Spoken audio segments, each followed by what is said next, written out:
Good evening, everyone. Welcome to Carrow Road. The good thing is I'm not having to update that graphic too much. Generally, there's a 3 in there somewhere. So welcome to the evening of Norwich City's Carabao Cup exit.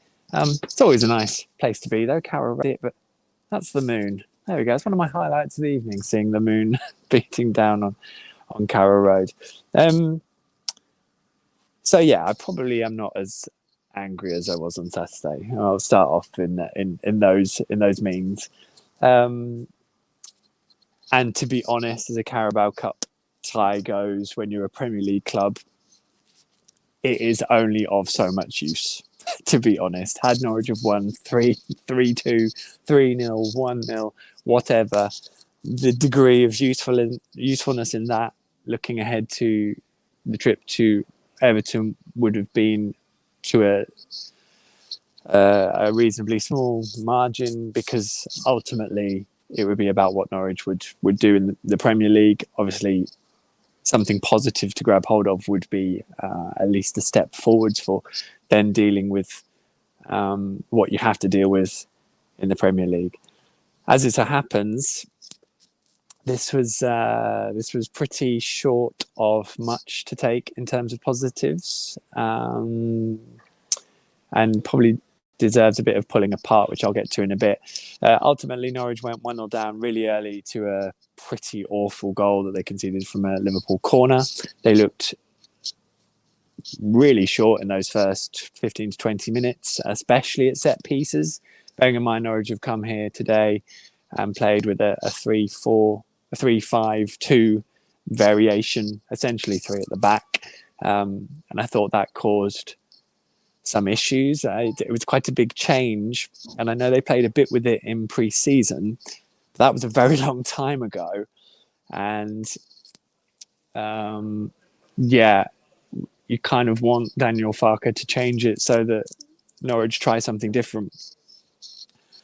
But the problem is, if I don't know the exact amount of work they put into it, but I don't know if Daniel was happy with it. Daniel Farke was happy with it today. He was happy with what happened tactically.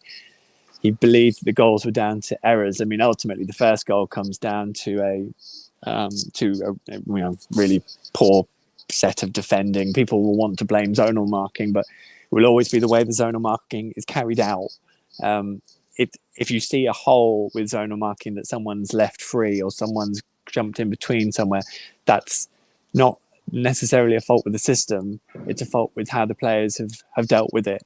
Someone hasn't shifted their position, or they haven't been aggressive enough, or they haven't run out to the ball quickly enough. So, and Norwich are kind of defending the same way they're attacking, where they just look a bit bereft of any kind of confidence. And that's happened very quickly and very definitively. And we're now seeing I thought in terms of playing out from the back, they looked bereft of being able to do that. That stemmed from, I thought, Angus's distribution was a stretch, especially under pressure. Ben Gibson spent a lot of his time kind of being forced into positions where he couldn't really do anything that was quite progressive with the ball. And Liverpool set up and they press well and they press high, because that's what they do. That's their strangling technique, and they were good early on in the game. I thought that Norwich had a pretty decent spell for the rest of the first half. They came into it. They got the ball forward a lot more quickly and a lot more directly, and created some good moments. And they had a penalty opportunity, won by Christos Tzolis. There was no real, well, actually won by Nulis, but Tzolis was involved in the build-up. And this was one of the key debates after the game today, in terms of Tzolis taking the penalty, wanting to take the penalty. Adamida was supposed to take the penalty because he was on penalties. It seems like the perception is that the players believe Christos can hit a ball. He's taken penalties before. He can certainly strike one, and he was being quite effective. And he's obviously quite a talent. I think the players all look at him and go, "This guy's going to be something proper." So they let him take the penalty. Had he have scored, no one would be talking about it. Instead, it was saved. And Daniel Farke's post-match comments are effectively quite a lot of displeasure at the fact that Christos decided to take it, and an assertion that he will never do it again. Lots being made of social media about that again, which probably comes down to the situation and the circumstances, and it's not, that's probably not the place to really sit and watch things unfold on the with the way things have been recently and the fallout. I don't care. I know lots of people are building it up about it. Christos is 19 years old. He shouldn't have taken the penalty. If he's going to do that, he definitely has to score it. Some of the players even need to tell him, look, don't take it, or they need to just accept the decision. And, then Daniel is right to say that you can't do that in that situation. And then you all move on. I mean, I'm yet to meet and see any kind of football team that's lost 6 games, and also some of the players and the baggage from 2 years ago, which we're not going to have that debate again. But some of those players have been involved in that, and none of those teams have amazing team spirit. Football teams are built, their team spirit, their atmosphere, their cohesiveness is built on success. And this team at this level has no success that it's building off. And I think that's becoming apparent, and it's becoming an issue because so much of this game lacked any kind of belief. And that goes for the whole stadium as well. It's an absolutely embedded problem at the moment. And I almost swore then, but I have absolutely no idea how to get out of that other than picking up something and using it and building off it. I don't mean picking up something and then losing the next 5 again. I mean trying to conjure up a way of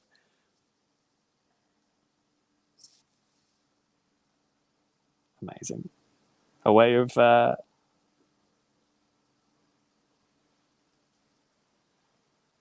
don't know how, if that my phone just gave up there. Sorry, but conjuring up a way of creating some sort of run from some sort of spark, because at the moment they look like a bunch of wet logs, and you've got to try and create a spark. And what are you going to do with that? So so yeah, that basically with the penalty miss, I have to say I'm not even convinced had Tzolis have tucked away the penalty that Liverpool wouldn't have come back and found something better than second gear, because that was all they'd been in. Wasn't a Liverpool. I hope I said Liverpool. It wasn't even a Liverpool side that was particularly young. They did play some debutants, and I have to say they all looked pretty comfortable, but they were playing in a team of experience around them. So Jurgen Klopp kind of got that right, and I thought they looked pretty comfortable for the most part, and always looked capable of stepping up a gear or two if they needed it, which is probably why, while Norwich started the second half quite well, Liverpool quite quickly sprung back, got their second goal, and again, from that point on, the game is kind of buried. But it was, again, there's a way you can watch Norwich dealing with attacks at the moment and see them just, it's not quite switching off, but it's this like getting back into position and then not dealing with it. So it's a lovely cross from Tsimikas, I think, but Divock Origi is free, 6-yard box, free header between the two centre-backs. I mean, that is fairly inexplicable. And as we spoke about, and Steve, I think, mentioned on the On The Ball podcast on Monday, Norwich aren't really conceding great goals. It's just conceding goals, really. And I'm not going to probably stand by the tunnel next time I do this video, because there's people coming out, they don't really want to be listening to me go on about this. But there we go, such is life.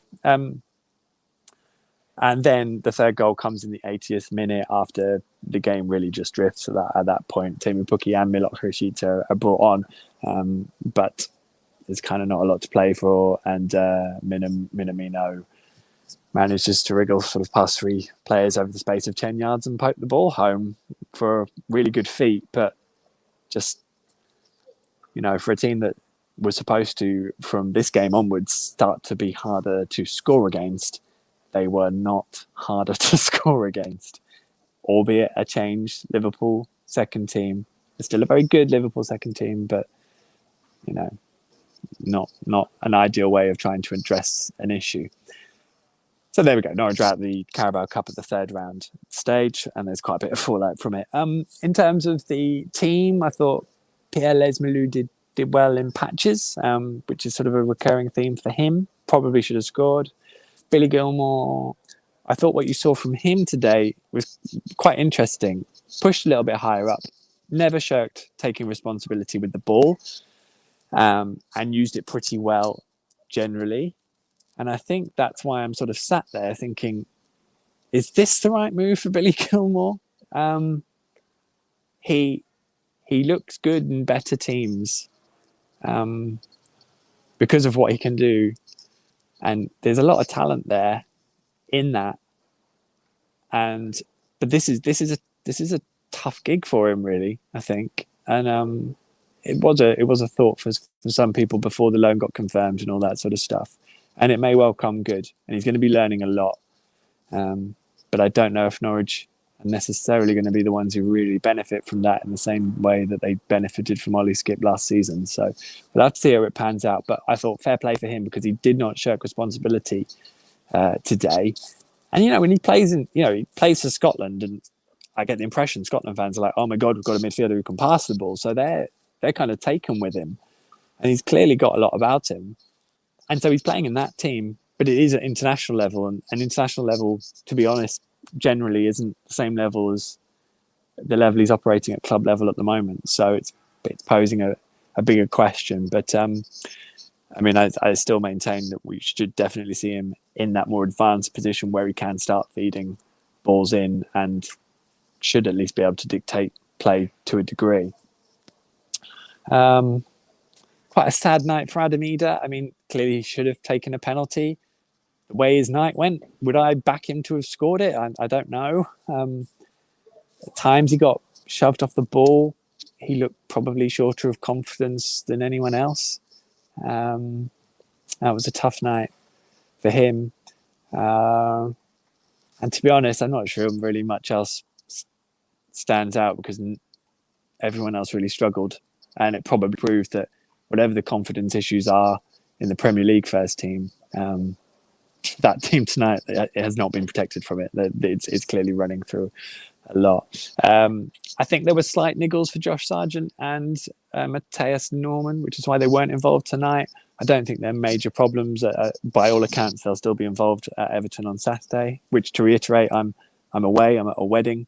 So maybe that's a guaranteed 3 points because I won't be there. I keep talking it up.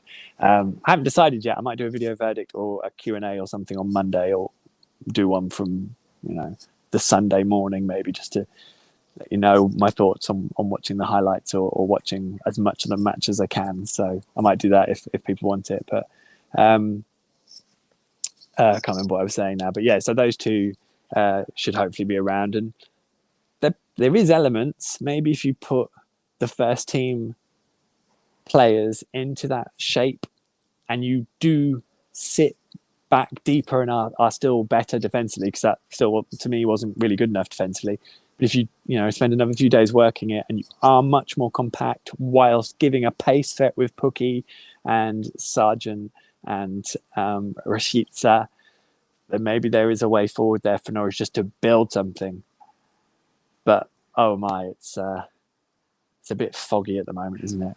And I imagine Daniel Farke probably feels it's a little bit foggy at the moment too. I'm well aware of the reaction. I'm well aware of my own thoughts, of which I gave a lot last week at the weekend.